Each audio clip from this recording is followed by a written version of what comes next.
নিৰ্বাচনলৈ মাজত মাত্ৰ কেইটামান দিন বাকী আৰু তেনে প্ৰাক্ষণত আচলতে বিভিন্ন ৰাজনৈতিক দলসমূহে প্ৰচাৰ কাৰ্য আৰম্ভ কৰিছে আৰু প্ৰতিটো ৰাজনৈতিক দলৰ আচলতে যিকেইজন প্ৰাৰ্থী আছে প্ৰতিগৰাকী প্ৰাৰ্থীয়ে ৰাইজৰ মাজলৈ যোৱা পৰিলক্ষিত হৈছে। এনে ক্ষেত্ৰত পিছ পৰি ৰোৱা নাই জাতীয় কংগ্ৰেছ দল আৰু এই মুহূৰ্তত যিহেতু মই উপস্থিত আছোঁ বাক্সা জিলাৰ হাউদৰ ভিতাত আৰু মোৰ লগত এই মুহূৰ্তত উপস্থিত আছে বাক্সা জিলা কংগ্ৰেছ কমিটিৰ কেইবাগৰাকীও বিষয়ববীয়া। তেখেতসকলৰ পৰা জানিব বিচাৰিম আচলতে এই যে আগন্তুক লোকসভা নিৰ্বাচন এই লোকসভা নিৰ্বাচনত তেখেতসকলৰ যিগৰাকী প্ৰাৰ্থী সেই প্ৰাৰ্থীগৰাকী আচলতে ৰাইজৰ মাজত কেনেধৰণৰ সমাদৃত হৈছে বা কিমান শতাংশ ভোট লাভ কৰিব কি ক'ব দাদা। আচলতে নিৰ্বাচন সমাগত এনে ক্ষেত্ৰত কংগ্ৰেছ দলেও ব্যাপক তৎপৰতা আৰম্ভ কৰিছে।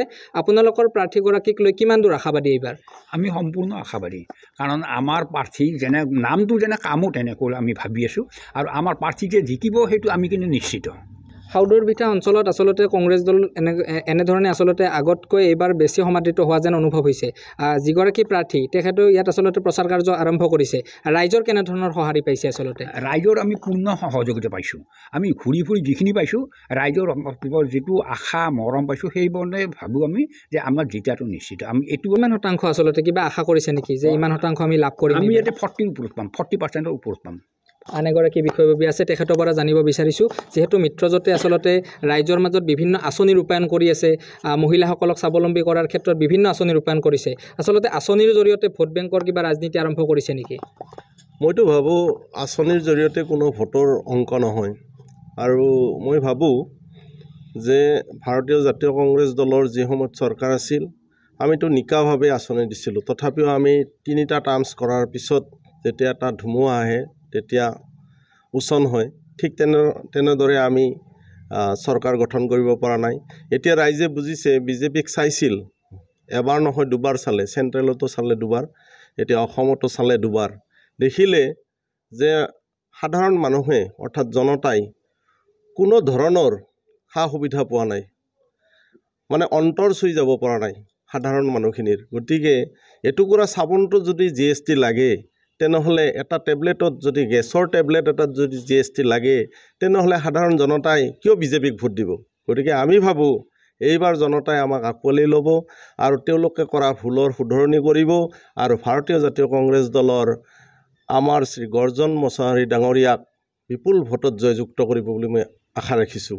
লগতে আমি এইটো কওঁ যে আমি ইয়াত যদি বিজয় নিশ্চিত কৰিব নোৱাৰোঁ তথাপিও আমি সাংগঠনিক দিশত সবল স্থিতি কোকৰাঝাৰ লোকসভাৰ পৰা এই হাউদৰ ভিটা অঞ্চলত আৰু বাক্সা জিলাত আমাৰ সাংগঠনিক দিশটো মজবুত হ'ব। আগন্তুক BTC নিৰ্বাচনত আমাৰ শালবাৰী সমষ্টিৰ পৰা BTCৰ MCL এজন আমি পাবলৈ সক্ষম হ'ম।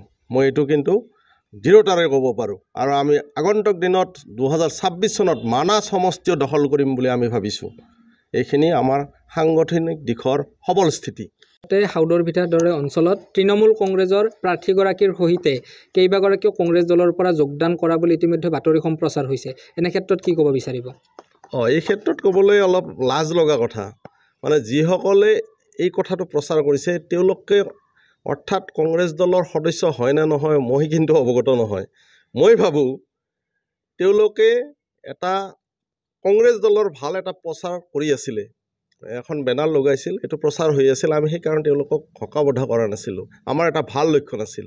কিন্তু তেওঁলোকে কালি আমি শুনিলোঁ সংবাদ মাধ্যমতো দেখিলোঁ যে আমাক গুচাই তেওঁলোকে বোলে তাত তৃণমূল কংগ্ৰেছ কৰিছে। কিন্তু তৃণমূল কংগ্ৰেছৰ যিজন ইয়াৰ বাক্সা জিলাৰ সভাপতি হয় বা ইয়াৰ মনোনীত প্ৰাৰ্থী হয় তেওঁ জনা উচিত তেওঁলোক সঁচা কংগ্ৰেছৰ পৰা গৈছিল না মিছা কংগ্ৰেছৰ পৰা গৈছিল। ভেটি এটা সুদৃঢ় হ'বলৈ আচলতে তৃণমূল পৰ্যায়ৰ পৰা শক্তিশালী হ'ব লাগিব। এনে ক্ষেত্ৰত কংগ্ৰেছ দল আচলতে কেনেধৰণৰ শক্তিশালী হৈছে এইবাৰ? সেইটো হয়, সাংগঠনিক দিশ আপোনাৰ আপোনাৰ শক্তিশালী হ'বলৈ হ'লে হয় তৃণমূল পৰ্যায়ৰ পৰা হ'ব লাগে। সেইকাৰণে আমি বুথ লেভেললৈকে আমি এইবাৰ সাংগঠনিক ভেটি আমি সুদৃঢ় কৰিছোঁ আৰু মই নিজে সাংগঠনিক ইনচাৰ্জ হয় বাক্সা জিলাৰ। মই এনে মাহত 2-3বাৰ এনেকৈ বৰ্ধিত সাংগঠনিক সভা মই মাতি আছোঁ আৰু সকলোকে বুজাই দিছোঁ আৰু মণ্ডল সভাপতিসকলক বুজাই দিছোঁ আৰু প্ৰতিটো BLA বিলাকক আমি বুজাই দিছোঁ, তেওঁলোকক সাৱধান হ'বলৈ দিছোঁ আৰু সাংগঠনিকভাৱে সকলোকে বুজাই দিয়াৰ কাৰণে তেওঁলোকক দায়িত্ব দিয়া হৈছে। গতিকে আমাৰ সাংগঠনিকভাৱে আমাৰ শক্তিশালী হোৱাটো নিশ্চিত হৈ গৈছে।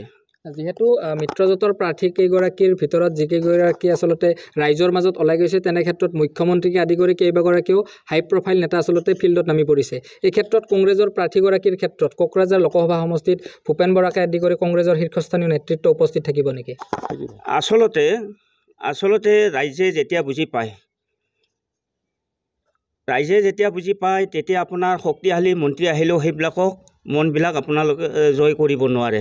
চাওক, নহ'লেনো আপোনাৰ যোৰহাট সমষ্টিত গৌৰৱ গগৈক তেওঁলোকে বোলো তপন গগৈয়ে তেওঁৰ কোনো তাৰমানে চেলেঞ্জৰ কিবা নহয় বুলি কয়, কিন্তু অথচ তেওঁলোকৰ বিভিন্ন কেইবাজনো মন্ত্ৰী কেইবাজনো MLA তাতে তেওঁলোকে বাহৰ পাতি আছে।